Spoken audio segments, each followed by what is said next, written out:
I let my friend freeze in a park's bench when I was 13. I never, ever, talked about this, but I just can't take it anymore.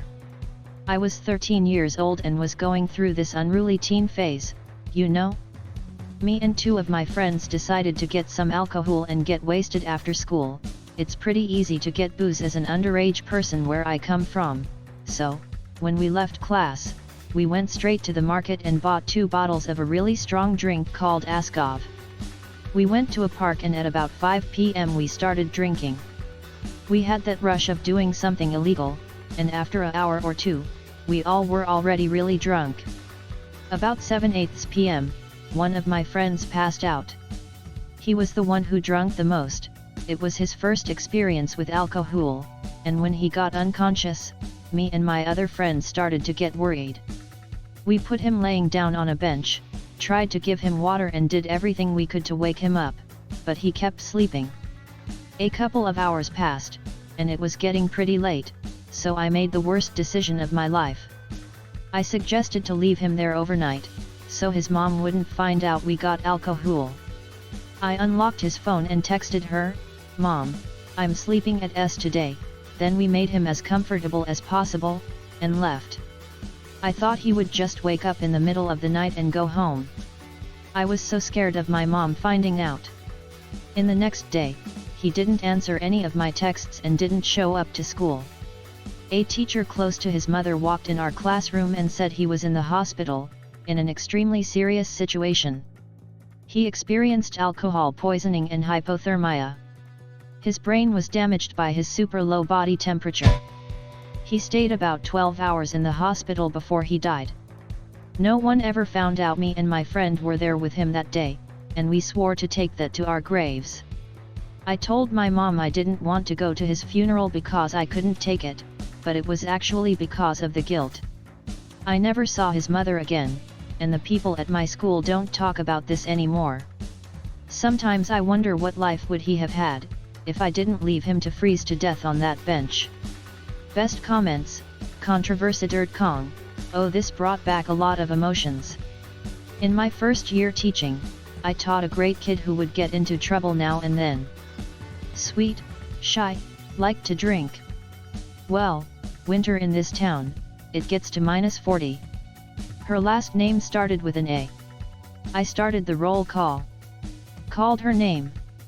Silence. A few kids start to get teary.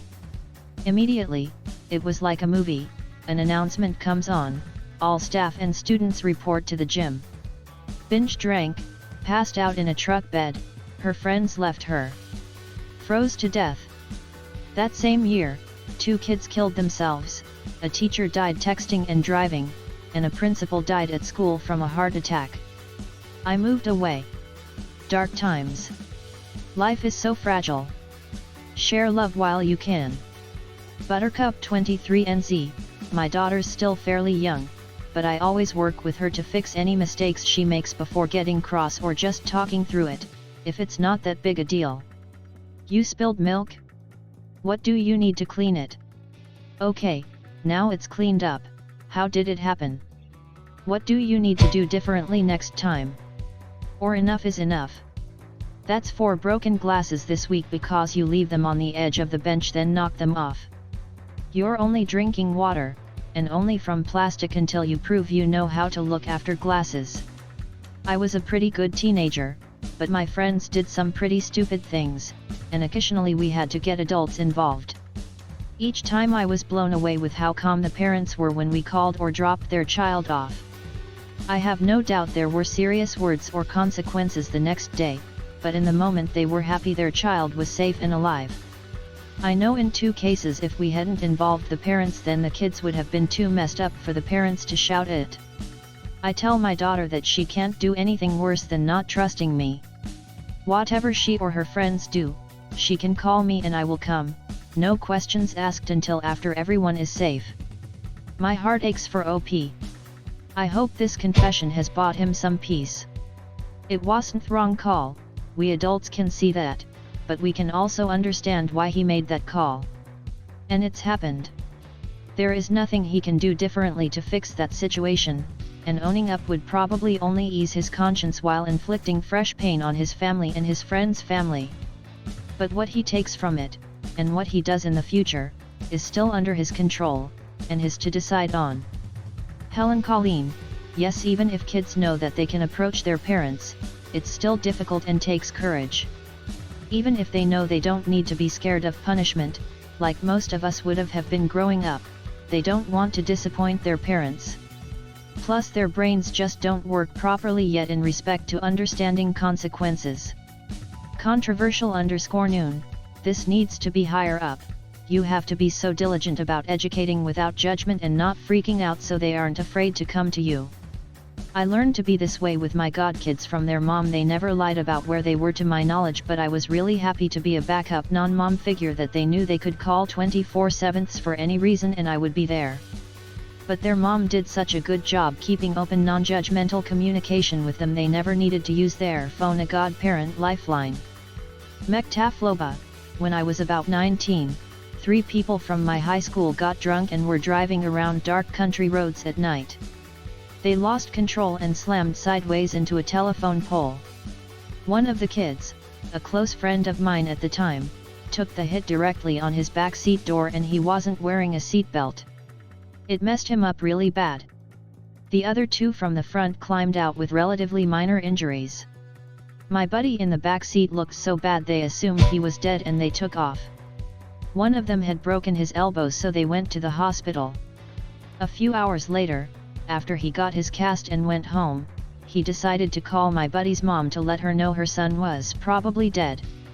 Eventually the ambulance got to the car and found it wrapped around the pole in a ditch. My buddy was flown to Chicago, put into a medical coma, and slowly pieced back together. He had broken all the bones in his face, requiring full facial reconstruction with titanium plates, suffered a severed nerve that cost him his sense of smell/taste, broken ribs, broken pelvis, broken femur, and almost lost an eye. It took them forever to pick all the shattered pieces of his own skull out of his brain. Eventually he recovered physically, but he was never the same. He went from being top 10 in our graduating class of almost 700 to bouncing in and out of rehab for drug addiction. That guy's life is irrevocably fucked.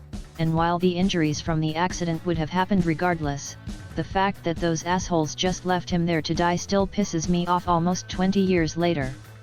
EVERS 1338, exactly this, but for me that would have been the decision simply because how my parents raised me when it comes to this topic.